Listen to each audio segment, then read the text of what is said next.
प्यारे बच्चों, आज हम प्रकाश का परावर्तन लेकर के आए हैं। इसका मेरा आज थर्ड क्लास है, जिसमें आपको बहुत सारा मैंने पीछे के क्लास में बताया है जो क्या हमारा ट्रांसलूसेंट है, ट्रांसपेरेंट है, ओपिक्यू है, या फिर आपका जो शैडो कैसे बनता है, शैडो निर्माण प्रक्रिया में सबको प्रैक्टिकल थ्रू समझाया है। तो शायद आपने उस वीडियो को नहीं देखा है तो उसको देखो।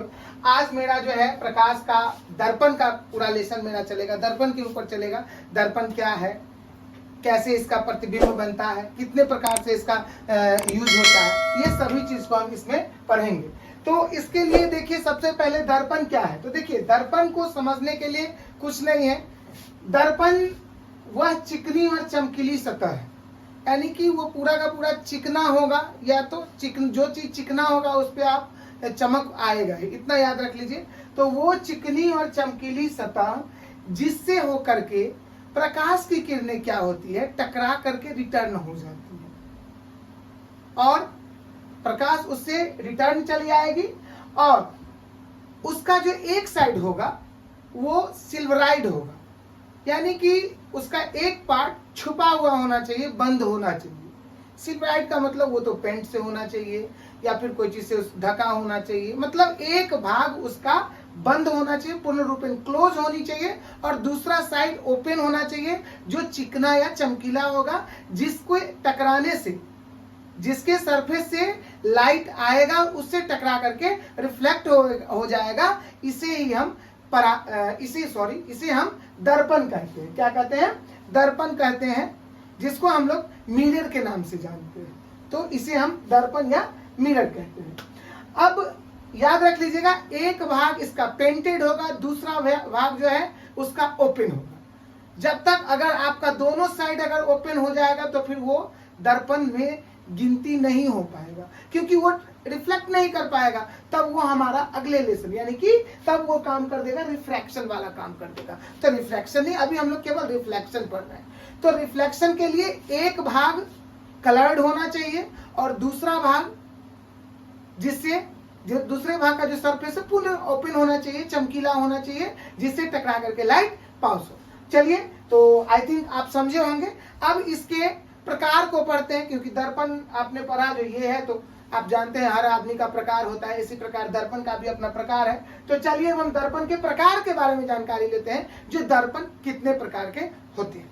तो बच्चों देखिए, अब हमने आपको दर्पण बताया क्या है। तो दर्पण वह सरफेस है जिससे चिकना और चमकीला सतह है, जिससे प्रकाश टकरा करके रिटर्न हो जाता है। और इसलिए याद रख लीजिएगा, उसका एक भाग जो होगा हमेशा क्लोज होगा, सिल्वराइड होगा, पेंटेड होगा, कलर्ड होगा, मतलब एक भाग बंद होगा तभी वो दर्पण का काम करेगा। बंद नहीं होगा तो दर्पण का काम नहीं करेगा। और इसका रीजन भी क्यों है, क्यों नहीं दर्पण का काम करेगा, तो उससे होकर के तो प्रकाश निकल जाएंगे, तो दर्पण कहाँ से बना पाएगा। इसीलिए एक भाग बंद होगा, एक भाग चमकीला होगा, जिससे टकरा करके वो जो है लाइट जाएगा, जिससे के कारण प्रतिबिंब बनेगा। इसका निकाल। चलिए, अब दर्पण कितने प्रकार के हैं वो देख लीजिए। तो बच्चों, दर्पण जो है हमारे मिरर जो है वो 3 प्रकार के मिरर हैं। मिरर हमेशा याद रख लीजिएगा 3 प्रकार के हैं।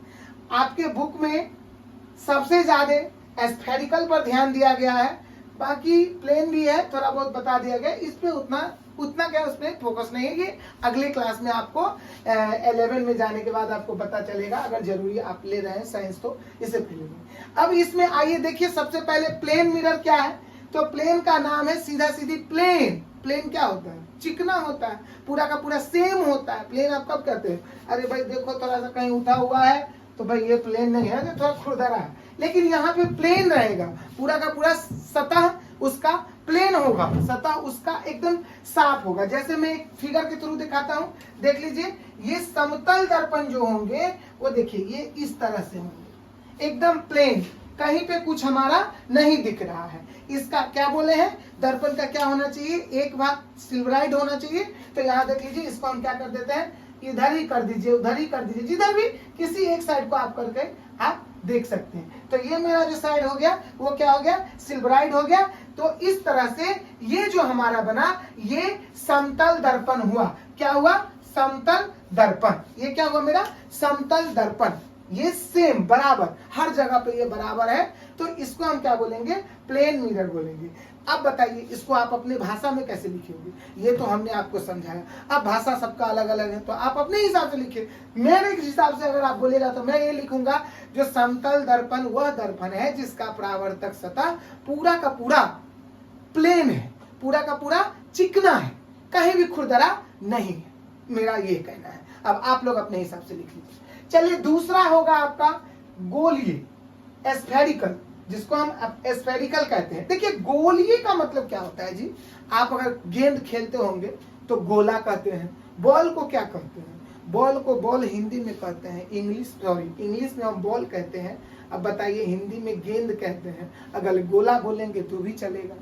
तो गोला, या फिर आप लोग को दीपावली में कभी देखते होंगे गोला बेला बनाया जाता है, तो उससे भी ये ले लीजिएगा। गोला का मतलब होता है एक बड़ा सा गोल आकार का, बिना पेंदी का, ना पेंदी हो ना कुछ हो, गोला है, जहां पे रख दीजिए थोड़ा देर ढक करके ही रुकेगा। तो गोला, तो गोला गोलिये से ही, स्फेरिकल जो है ये गोला से निकल के बना हुआ है। अब इसको देखिए कितने तरह से बांटा गया है। तो बच्चों इसको दो भाग में बांटा गया है, एक आपका कनकेव बनाया गया है और एक आपका कन्वेक्स बनाया गया है। आपका जो लेसन पूरा बेस्ड है बच्चों इसी के ऊपर बेस्ड है, इसीलिए इसको अच्छे से समझिएगा, जो कनकेव क्या है और कन्वेक्स क्या है, अच्छे से समझिएगा। देखिए कुछ नहीं है, एक पार्ट जो है हमने क्या बोला, गोलीय, तो गोलीय का मतलब गोला, तो गोला तो भाई होगा नहीं, क्या कीजिएगा, गोला का हाफ बनाना पड़ेगा, गोला को काट करके रखिएगा, जिसको कहते हैं अर्धगोल। तो दर्पण जो आपका गोलीय होगा वो एक अर्धगोल टाइप से होगा, गोला नहीं होगा, अर्धगोल होगा। अब जब आधा कीजिएगा बच्चों तो बताइए उसका एक साइड क्या होगा, थोड़ा सा उठा हुआ रहेगा, ऐसा मुंह थुथु की तरह निकला रहेगा, और एक साइड क्या रहेगा, ढका रहेगा, धसा हुआ रहेगा, है कि नहीं। तो यानी कि आप देखिए कनकेव यहाँ पे बता रहा है और कन्वेक्स बनाना है, कुछ नहीं। अब मैं फिगर भी दिखा रहा हूं और समझ लीजिएगा। ये जो इसको थोड़ा सा हिंदी में हम थोड़ा सा इसका एक चीज बताते हैं, तो हिंदी में आपका ज्यादा अच्छा समझ में आएगा। उत्तल का मतलब उठल, जिसको हम लोग देसी भाषा में कहते हैं अरे उठा हुआ रे तू कि नहीं उठा हुआ है, यानी कि उत्तल का मतलब उठा हुआ, यानी कि इसका जो पार्ट होगा बच्चों, इसका जो परावर्तक सतह होगा वो उठा हुआ होगा। जैसे देखिए ये है, ये जो है धसा हुआ, ये वाला पार्ट उठा हुआ है मेरा, तो ये होगा इसका, इस पर क्या हो जाएगा, पार्ट उत्तल का उठा हुआ रहेगा, ये वाला पार्ट। और अवतल का क्या होगा, धसा होगा, बस अंतर यही है। उत्तल का मतलब उठा हुआ, अवतल का मतलब धसा हुआ। बात समझ में आ रहा है, यानी कि कौन सा पार्ट धसा हो गया ये भी याद रख लीजिएगा, पेंटेड भाग नहीं, ये चीज हमेशा आप याद रखिएगा। चलिए पहले फिगर देखते हैं फिर हम और समझते हैं। देखिए यहाँ पे मैं दो फिगर बना रहा हूं,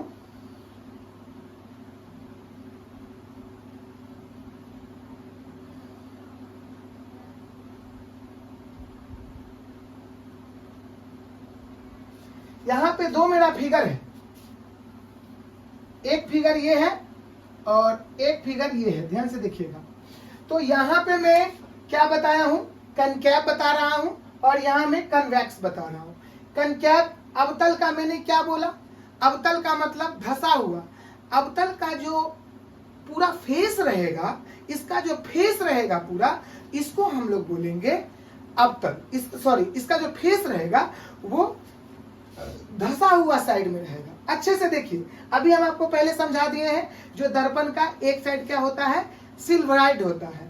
तो यहाँ पर देखिए इसका सिल्वराइड इधर साइड है, इसका सिल्वराइड इधर साइड है। अब बताइए इसका जो है अवतल दर्पण का आपको क्या लग रहा है, अवतल दर्पण में उठा हुआ जो भाग, ये जो धसा हुआ भाग है ना, इसका जो फेस है, इसका जो मुंह है, इधर से तो बंद हो गया, ब्लॉक हो गया, सिल्वराइज कर दिए, तो इधर से चालू है, खुला हुआ है, तो इसका फेस हुआ ये, और इसका फेस कौन हुआ, ये कि फिर नहीं कहिएगा जो सर इसका भी फेस हुआ ये, कैसे, इसका फेस देखिए कलर्ड है ना, तो ये तो इसका फेस नहीं होगा। हम क्या बोले, कलर्ड वाला तो बंद है, तो वहां से कैसे फेस बनेगा, चमका हुआ भाग, इसका चमका हुआ ओपन भाग कौन है, ये है। तो यहाँ पे देखिए यहाँ दिख रहा है, तो इसका भाग अब देखिए तो इसका जो भाग है सो उठा हुआ है, तो हम उत्तल बोल देंगे, उत्तल है उठल, तो उठ गया ये। और इसका भाग क्या है, अवतल है, धसा हुआ है। तो देखिए इसका जो परावर्तक सतह है वो धसा हुआ है और इसका जो परावर्तक सतह है वो क्या है, उठा हुआ है। ये परावर्तक सतह है। देख लीजिए, इसका ये उत्तल दर्पण का परावर्तक सतह ये हो गया, उत्थल हो गया, और अवतल दर्पण का कनकैव का क्या हो गया, धसा हुआ हो गया। कनकैव का धसा हुआ होगा कौन सा, परावर्तक सतह, जहां से लाइट टकरा करके रिटर्न आती है। तो ये देख लीजिए, इस दोनों में आई थिंक आप इस डिफरेंस को बहुत अच्छे से समझे होंगे, उत्तल और अवतल को आप अच्छे से समझे होंगे। अब देख लीजिए, परिवलिका का तो है नहीं, बट थोड़ा सा हम बता देते हैं। चलिए देखिए, परिवलिका जो होता है ये पूरा का पूरा गोल नहीं होता है, याद रख लीजिएगा। ये परिवलिका जो है पैराबोलिक, जो ये पूरा गोल नहीं होता है, ये क्रॉस टाइप से होता है। देखिए इस तरह से होता है, इस तरह से होता है। ये पूरा का पूरा गोला नहीं होता है, ये थोड़ा सा टेढ़ा होता है। देख लीजिए, ये किस आकार की है, तो ये नाव की शेप भी बोल सकते हैं, हाफ नाव है, या फिर कुछ और शेप दे दीजिए, वेल मछली की तरह से हो गया, कुछ भी शेप, मतलब ये पूरा टेढ़ा होता है। तो इसको आपने समझ गया होगा, इस पे ज्यादा फोकस नहीं करना है, आपको फोकस डालना है इस पे, इस पे, इस पे। तो आई थिंक आप इसको समझे होंगे, कनकैव को समझे होंगे, कन्वेक्स को समझे होंगे, आप समझ हो गए होंगे। अब देख लीजिए, इसको आपने समझ गया होगा कि इसका सरफेस क्या है। अब एक बात याद रख लीजिएगा, इसमें जो है यहाँ पर दोनों पर जो है इसके लेफ्ट राइट को समझना जरूरी है। तो बच्चों इस तरह से आपने अवतल और उत्तल को देखा। अच्छा, अवतल को बच्चों हम लोग अभिसारी भी कहते हैं। अभिसारी अब क्यों कहते हैं कहिएगा, जो अभिसारी क्या हुआ, अभिसारी का मतलब होता है एक बिंदु पर ला देना। अवतल दर्पण से जो बच्चों टकराता है और टकराने के बाद वो एक बिंदु पर कट जाता है, ये चीज याद रख लीजिएगा, एक बिंदु पर इकट्ठा करने का काम करता है। और उत्तल जो है वो फैलाने का काम करता है। यानी कि अवतल में देखिएगा, आपको हम शुरू में पढ़ाए होंगे, शुरू में आपको हम ये पढ़ाए होंगे, अपारदर्शी करके नहीं जी, इसको हमने आपको पढ़ाया होगा तीन इस तरह का, प्रकाश पुंज के बारे में, प्रकाश पुंज के बारे में हमने पढ़ाया हुआ था। उसमें मैंने समझाया हुआ था, एक बिंदु पर आता है, एक बिंदु से जा रहा है, एक ही बिंदु पर आ रहा है। तो मैं तीनों पॉइंट को समझाया था, तो वहां से समझिएगा। अवतल क्या करता है, लाइट को एक बिंदु पर इकट्ठा करने का काम करता है। क्या, एक बिंदु पर मिलाने का काम करता है। इसीलिए इसका नाम जो है, दूसरा नाम है अभिसारी। क्या नाम है इसका, अभिसारी। क्या नाम है इसका, अभिसारी। क्यों, क्योंकि ये एक बिंदु पर जमा कर देता है लाइट को। और इसका नाम है, उत्तल का है अपसारी, अप कर देता है लाइट को, क्या कर देता है, आता है ना, तो उसको फैलाने का काम करता है, याद रख लीजिएगा। इसीलिए इसको क्या बोला जाता है, अपसारी। क्या बोला जाता है, अपसारी। तो यानी कि अवतल इकट्ठा करने का काम करता है लाइट को, और उत्तल क्या करता है, लाइट को फैलाने का काम करता है। तो बच्चों देखिए किस तरह से हमारा दर्पण का निर्माण हुआ है, क्योंकि ये आपको पहले बताया है, ये स्फेरिकल है, गोलीय है। तो गोलीय से गोला से बन करके कट करके बना हुआ है। तो इसको हमें देखना पड़ेगा, क्योंकि कभी कभी एग्जाम में, एक बार एग्जाम में पूछ दिए हुए हैं। और अगर ये सब पूछता है तो रिलेशन 2-3 पॉइंट ऐसा है जो 5 नंबर के क्वेश्चन में पूछता है। पूछे तो आप बनाइए, नहीं तो आपका तो नॉलेज होगा। देखिए किस तरह से इसका, देखिए ये पूरा गोला है, एक गोला है, मैंने गोला पूरा बनाया है। इस गोला को मैं अब दर्पण में सजा दिया हूँ, ठीक है। अब इसको मैं दर्पण में सजा दिया हूँ, देख लीजिए ये दर्पण है। तो इस तरह से हमारा देख लीजिएगा। पहले तो मैं आपको बता दूं, ये अच्छे से देखिए और देख के मुझे बताइए जो ये कौन सा दर्पण है। ये दर्पण क्या दिख करके बता रहा है, ये दर्पण आप ढंग से देखिए तो आपको देखिए यहाँ का जो इसका लाइट जो जा रहा है, किधर आपका लाइट पास हो रहा है, ये अच्छे से देखिए। ये देखिए ये पार्ट कलर्ड है, कलर्ड है मतलब ये ब्लॉक है, यानी कि लाइट कहाँ से आएगा, इधर से आएगा। तो इधर से आएगा तो ये देखिए क्या धसा हुआ है ये वाला पार्ट। इसीलिए इस पार्ट को हम क्या कहेंगे, इस कौन सा, अब मेरा फिक्स कौन सा दर्पण फिक्स हुआ, ये मेरा दर्पण हुआ कनकेव, क्योंकि उठा हुआ है। उसको हम कन्वेक्स उत्तल बोलते हैं, और जो धसा हुआ है वो अवतल होता है, कनकेव होता है। तो ये हमारा कनकेव बन गया। अब देखिए इसमें सबसे पहले आप जो समझेंगे वो वक्रता केंद्र को देखिए। ये केंद्र है, इसको हम सेंटर कहते हैं। तो ये क्या है, सेंटर के बारे में आपका क्या नॉलेज गेन हुआ। सेंटर वो है जो गोले का जो मुख्य बिंदु है, उस गोले का जो मेन पॉइंट है, बीच का जो सेंटर है, उसी को केंद्र कहते हैं। इसको हम क्या कहते हैं? केंद्र कहते हैं। यानी कि गोलीय दर्पण जिस खोखले गोले का भाग है उसके केंद्र को, यानी कि ये दर्पण है, ये खोखले गोले का भाग है, इसके केंद्र को हम क्या बोलेंगे? केंद्र को, इसके केंद्र को हम क्या बोलेंगे? इसके बीच के पॉइंट को क्या बोलेंगे? केंद्र बोलेंगे। यानी कि खोखले गोले का दर्पण जो है, दर्पण वह खोखले गोले का भाग जिसके बीच के पॉइंट को, सेंटर के पॉइंट को हम क्या कहते हैं? सेंटर कहते हैं, केंद्र कहते हैं। अब दूसरा पॉइंट पे आप आ जाइए। दूसरा है आपका ध्रुव, ये पोल। पोल क्या होता है? तो पोल जो होता है वो गोलीय दर्पण जो जिसका भाग होता है, उसका जो दर्पण का मेन सतह होता है, उस सतह के पॉइंट को हम कहते हैं ध्रुव। यहीं से किसी भी वस्तु का निर्धारण, किसी भी दर्पण प्रतिबिंब का निर्धारण, किसी भी फोकस का निर्धारण होता है। ये हो गया आपका ध्रुव। अब हो गया, ये हो गया आपका, देखिए यहाँ पे ये जो लाइन यहाँ से गया हुआ है, तो ये मुख्य अक्ष, यानी कि गोलीय दर्पण पर जो है, गोलीय दर्पण पर जो है जहां से प्रकाश की किरण आने का काम होगा, उस सतह को हम कहते हैं मुख्य अक्ष। उसको हम लोग कहते हैं प्रिंसिपल एक्सिस। तो ये देखिए, ये यहाँ पे दर्पण हो गया और यहाँ से, यहीं से लाइट आएगा, यहाँ से आएगा, यहाँ से आएगा, लाइट तो यहीं से आएगा, तो इसी पे सब काम दिखाया जाएगा। इसीलिए ये चीज क्या हो जाएगा हमारा? ये हो जाएगा प्रिंसिपल एक्सिस, ये हो गया मुख्य अक्ष। तो इसको भी आपने समझा। इसके बाद हमारा जो है दर्पण का द्वारक बचा हुआ है और वक्रता त्रिज्या बचा हुआ है। देखिए, वक्रता त्रिज्या का मतलब क्या हो गया? वक्रता त्रिज्या यानी कि वक्रता त्रिज्या, त्रिज्या से आप रेडियस वहां पढ़े होंगे, मैथ में पढ़ते होंगे बहुत अच्छे से, यहां भी वही है। ये वक्रता त्रिज्या हुआ जो गोले का जो भाग है उसके पूरे व्यास, यानी कि ये देखिए, ये यहाँ से ये केंद्र हो गया, इसका पूरा जो ये लाइन खींचा गया है, यानी कि यहाँ से यहाँ तक का पूरा लाइन, यहाँ से यहाँ तक का जो पूरा लाइन है, इसको हम क्या बोलेंगे? वक्रता त्रिज्या बोलेंगे। क्या बोलेंगे? वक्रता त्रिज्या बोलेंगे। यानी कि व्यास, व्यास आप जानते हैं ना, गोले के पूरे हाफ कर दिया जाता है। मैथ में क्या कहते हैं? अगर यहाँ से यहाँ तक है तो ये हो जाता है त्रिज्या, इसको मिला देते हैं तो क्या हो जाता है? व्यास। तो वही व्यास एक तरह से हमारा यहाँ पे है। तो इस तरह से आपने वक्रता त्रिज्या को समझा। अब दर्पण का द्वारक क्या है? Aperture of mirror. Aperture of mirror का मतलब हुआ जहां से दर्पण क्या करेगा? गुजारेगा, लाइट को टकराने के बाद गुजारेगा, उसको हम क्या कहेंगे? दर्पण। यानी कि देखिए, कोई भी काम होगा, यहां से लाइट आया, यहां पर टकराया और टकरा करके गया, यहां से आया, टकरा करके गया, यानी कि ये लाइट क्या होगा?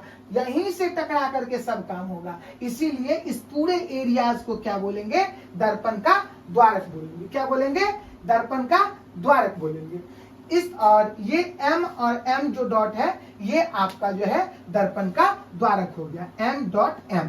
इस सेंटर को C हम बोल दिए, वो समझ गए। पोल का P हो गया आपका, मुख्य अक्ष ये हो गया, वक्रता त्रिज्या को R हम कहते हैं, ये यहाँ से यहाँ तक हो जाएगा। तो इस तरह से ही दर्पण का निर्माण होता है और इसको आप अपने हिसाब से आप लिख सकते हैं। और इस तरह से दर्पण को हमने पूरा समझाया। अब जो हमारा काम चलेगा वो दर्पण को किस तरह का प्रतिबिंब बनाता है, इसको हम लोग देख।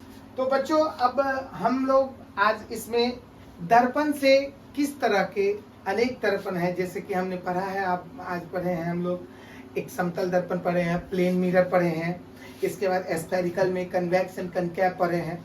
तो इससे अलग अलग दर्पण से अलग अलग का प्रतिबिंब प्राप्त होता है, जो ये लेसन इसी पर बेस है, इसी से बहुत सारे क्वेश्चन आते हैं। इसमें सबसे पहले समतल का, तो देखिए समतल तो कोई बड़ी बात है नहीं। समतल का आपको मैं इससे पहले भी पराकर्ष का प्रवर्तन जब समझाया हुआ था तो वो समतल दर्पण पे ही समझाया था, तो उसका बस उतना ही काम है।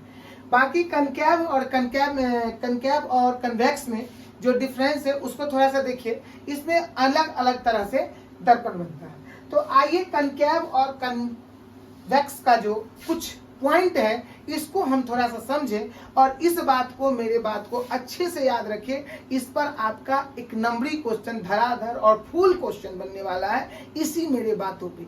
आज का जो ये इतना 10 मिनट 20 मिनट जो आप देख रहे हो, इसका सबसे ज्यादा इफेक्ट होगा आपका। देख लीजिएगा, मेरा गारंटी है। आप मेरे बातों को सुन करके और आप अपना क्वेश्चन अपने बुक उल्टा करके, अगर आपके एक नंबर में प्रॉब्लम हो, नहीं रटे हुए हो, फिर भी जाकर के आप देखना, आपका क्वेश्चन 100% आपका पूरा का पूरा बन जाएगा। मैं पूरा का गारंटी देता हूँ। बस आप ध्यान से यहाँ से जो आगे बात निकल करके आ रहा है वो मेरा अच्छे से सुनिए। देखिए, अवतल दर्पण ये है और उत्तल दर्पण ये है, कनकैव ये है, कन्वेक्स ये है। जैसा कि आपको पता है, देखे हैं, उससे आपको पता होगा कि एक साइड आपका क्या होता है, सिल्वराइज्ड होता है। तो सिल्वराइज्ड कौन सा होगा, उत्तल मतलब कन्वेक्स में उठा हुआ होता है। तो उठा हुआ पार्ट उसका हो जाएगा फोकस, मतलब वहां से टकरा करके निकलेगा। तो वहां से टकरा कर निकले, जब उठा वाला से टकराएगा तो उसका धसा वाला क्या हो जाएगा, सिल्वराइड हो जाएगा। तो देख लीजिए, ये हमारा क्या हो जाएगा, उत्तल हो जाएगा। क्यों? क्योंकि इसका धसा वाला पार्ट सिल्वराइड होगा, तो ये हमारा उत्तल हो गया। ठीक है। और ये हमारा जो है, ये जो है ये अवतल हो जाएगा। क्यों अवतल हो जाएगा? क्योंकि इसका जो सिल्वराइज पार्ट है वो उठा हुआ है। यानी कि अवतल दर्पण का जो फोकस परावर्तक सतह होता है वो धसा हुआ होता है और अवतल दर्पण का जो होता है वो उठा हुआ होता है। ठीक है। इसी कारण, देखिए, इसी के कारण क्या इफेक्ट होता है, बस बातों को सुने अच्छे से। इसी के कारण क्या होता है, ये उठा हुआ होता है। इसी के लिए ये क्या करता है, प्रकाश को फैलाने का काम करता है। ठीक है। ये उठा हुआ होता है। उठा हुआ, जानते हैं आप लोग, अगर सपोज कीजिए आप कोई सामान को नीचे गिरा रहे हैं तो उठा हुआ अगर पार्ट रहेगा तो उससे टकरा करके कोई चीज ज्यादा दूर तक जाएगा, और अगर प्लेन रहेगा तो वहीं पर गिर जाएगा। तो इसके साथ भी ऐसा है। अगर गड्ढा रहेगा, बच्चे में आजकल तो शायद नहीं खेलते हैं, 2001 से पहले लोग गोली गोली खेलते थे, उसमें गुच्ची होता था, उस गुच्ची में आप मारते थे, गोली जाता था उसके अंदर, तो वहां पे क्या होता था, फंस जाता था। लेकिन अगर उठा रहता है तो वहां पे नहीं हो पाता है। तो सेम प्रोसेस यहाँ पे है। यहाँ क्या करता है, लाइट यहाँ से जब आती है, जब यहाँ से लाइट आती है तो यहाँ से लाइट टकराने के बाद ये इधर चली जाती है और ये लाइट को क्या कर देता है, देख लीजिए, यहाँ से आकर के लाइट को ये फेंक रहा है, फैलाने का काम कर रहा है, लाइट को फैलाने का काम कर रहा है। और इस लाइट के फैलाने के कारण क्या होता है, इसी लाइट के फैलाने के कारण क्या होता है, ये देख लीजिए। ये देखिए, ये तो रिटर्न चला गया, ये भी यहाँ से रिटर्न आ गया। यही जो ये पॉइंट बनाता है, ये देखिए, यही काल्पनिक बना देता है और यहीं पर हमारा जाकर के क्या बनता है, फोकस पर ही आकर के मिल जाता है। और यही के कारण जो है इसका प्रतिबिंब जो बनता है वो बहुत ही छोटा बनता है और काल्पनिक बनता है। क्यों? क्योंकि ये कल्पना में विलीन प्रकाश इसको मिल ही नहीं पा रहा, धुंधला धुंधला दिख रहा। इस तरह का एक मैं सोच बता रहा हूँ, बाकी ऐसा कुछ है नहीं। ये लाइट को रिफ्लेक्ट कर देता है, भगा देता है, परावर्तित कर देता है, दूर फैला देता है। इसी का उपयोग देखिए बहुत सारी बातें, इस अभी के मेरे बातों को ध्यान से सुनते रहिएगा। ये क्या करता है, उत्तल दर्पण क्या करता है, लाइट को हटाने का काम कर देता है, फैलाने का काम कर देता है। तो जब लाइट यहाँ से टकरा करके जब फैल जाता है, हट जाता है, तो इसका जो प्रतिबिंब बनता है वो कटता हुआ प्रतीत होता है, काल्पनिक बनता है। किस साइड, इस साइड। तो याद रख लीजिएगा यहाँ से एक मेरा बात बच्चों, इस साइड को कहते हैं, यानी कि दो चीज हमको हमारे बुक में, हमारे एक नंबरी में क्वेश्चन आता है और कंफ्यूजन बच्चे का होता है। क्या कंफ्यूजन होता है, तो एक होता है दर्पण का लेफ्ट साइड, दर्पण का राइट साइड। लेफ्ट साइड वाले को दर्पण का सामने बोला जाता है। क्या बोला जाता है, दर्पण के सामने। लेफ्ट साइड, सपोज कीजिए इसमें ये लेफ्ट साइड है तो ये होगा सामने। क्यों होगा सामने, अब उसका, और ये हो जाएगा पीछे। अब इसका मतलब भी मैं बता देता हूँ, सुनिए अच्छे से। मैं आपको क्या बोला था, ये मुंह निकला हुआ है, इसका मुंह थुथु निकला हुआ रहता है, इसका धसा हुआ रहता है, शुगर के जैसे रहता है, इसका छपटा रहता है, किसका रहता है, जो भी। खैर, तो सामने से ये क्या रहता है, निकला। अब एक बात बताइए, हमारा ये फेस है, हम जो भी इंडिकेट करेंगे इस चेहरा से ही करेंगे। ये चेहरा अगर मैं इधर घुमा हूं तो ये सामने में मैं हूं, हमारे सामने जो आएगा मैं बोलूंगा ना मेरे सामने है, हाँ, बोलूंगा, और मेरे पीछे अगर कोई आकर के यहाँ पे खड़े हो जाए तो मैं क्या बोलूंगा, ये मेरे पीछे है। तो एक बात बताइए, सामने से सामने इसका कौन सा पार्ट है, ये तो क्लोज वाला पार्ट है, तो ये तो हो नहीं सकता है, यही ना ओपन है, तो सामने यही ना हुआ, तो इसीलिए दर्पण के सामने ये हुआ, करेक्ट। और उस साइड क्यों होगा पीछे, क्योंकि ये क्लोज है, तो पीठी के पीछे रहिएगा तो क्या हो जाएगा, पीछे हो जाएगा। बैक साइड रहिएगा तो बैक ही कहलाइएगा, इसीलिए याद रख लीजिएगा, इसको हम लोग कहते हैं मिरर के फ्रंट में कहते हैं, ठीक है। फ्रंट साइड हो गया, और ये क्या हो गया आपका, बैक साइड हो गया। यहाँ पे बच्चों को बहुत कंफ्यूजन है, तो इसलिए याद रख लीजिएगा। अब इसको देखते ही आप बोलिएगा जो सर ये आप फ्रंट और बैक जो पढ़ा दिए, तो इसमें भी क्या यही फ्रंट होगा यही बैक होगा, हाँ होगा ऑब्वियसली। कहिएगा क्यों, तो इसका देखिए, इसका तो ये वाला पार्ट क्या है, सिल्वराइज्ड है, तो ये तो क्लोज है, तो ओपन कौन है, ये पार्ट है। तो इसका मुंह अगर ऐसे घुमा हुआ है, इसका मुंह अगर ऐसे घुमा हुआ है, तो ये भी तो ऐसे हो जाएगा। इसका मुंह देखिए ऐसे था, तो यहाँ पर था, ऐसे ही था, और इसका भी तो ऐसे ही है। ये गौर से देखिए, दोनों का सेम प्रोसेस है, अच्छे से देखिए। तो इसीलिए ये क्या हो जाएगा, इसका भी फ्रंट यही हो जाएगा, और इसका भी बैक क्या हो जाएगा, यही हो जाएगा, ये हो जाएगा बैक। और इस फ्रंट को हम ये फ्रंट हो गया और ये बैक हो गया। इसी तरह से दर्पण के सामने और पीछे को आपने समझा। अब यहाँ देखिए दर्पण के सामने और पीछे का क्या गेम है। ये दर्पण आप समझ में आ गया, जो दर्पण कैसे प्रतिबिंब बनाता है, तो ये जो है प्रकाश को रिफ्लेक्ट कर देता है, अपसारी कर देता है, जिसके कारण क्या होता है, इसका जो प्रतिबिंब काल्पनिक बनता है। लेकिन ये बहुत खेला करता है, ये बस एक ही काल्पनिक प्रतिबिंब बनाता है, याद रख लीजिएगा। ये और कोई प्रतिबिंब नहीं बनाता है, ये केवल काल्पनिक प्रतिबिंब बनाता है।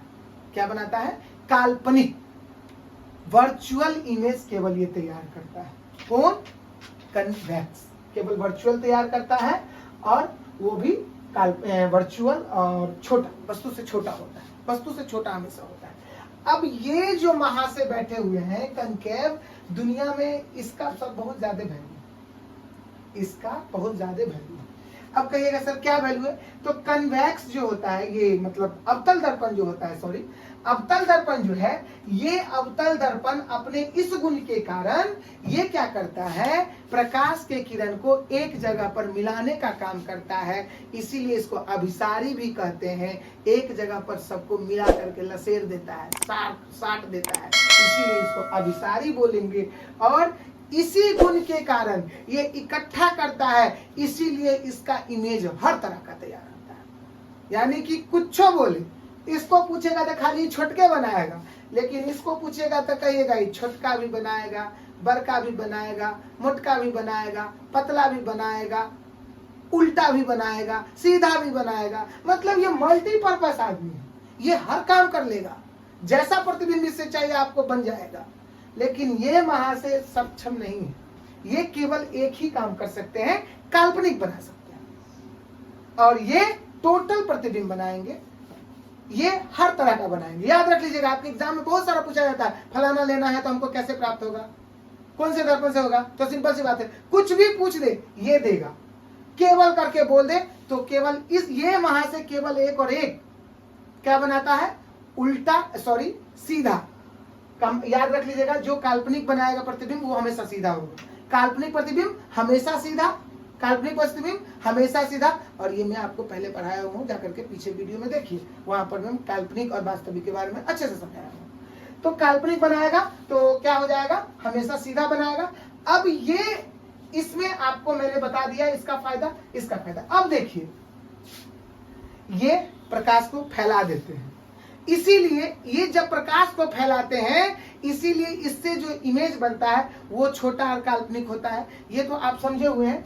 और इससे जो है हमेशा छोटा बनता है, इसीलिए आपके एग्जाम में या कहीं भी कुछ ऐसा क्वेश्चन पूछे जिससे आपको लगे कि मुझे इससे हमको छोटा प्रतिबिंब प्राप्त करना है, तो आप पट से जाइएगा इसके साथ, कहेगा जो भाई ये चाहिए, ठीक है। तो कहिएगा जो सर तो इसमें जो आप कहते हैं तो इसमें भी क्या चाहिए, तो यहाँ रख लीजिएगा छोटा वाला यूज। अगर आपको पूछा जाता है अधिकतर तो आपका यही, जैसे आपको देख लीजिए आपके एग्जाम में किस तरह के क्वेश्चन आते हैं। क्वेश्चन में पूछ दिया जाएगा जो बताइए जो पीछे गाड़ी के बैक साइड को देखने के लिए कौन सा दर्पण लगा होना चाहिए। तो आप एक बार बताइए, आपके गाड़ी के पीछे 10 से 20 आदमी बैठा हुआ है, आपको उसको देखना है, तब बड़का फिगर देख करके कुछ कीजिएगा नहीं ना, कुछ कर पाइएगा। आपको तो केवल आदमी को गिनना है कि ना कितना, तो उसको तो आप छोटा इमेज में ले लीजिएगा। इसीलिए उसमें क्या आपको देखना पड़ेगा, फट से जाइएगा उत्तल दर्पण। क्या लगा होगा, उत्तल दर्पण। अवतल दर्पण क्या करेगा, ये बड़ा का काम करेगा।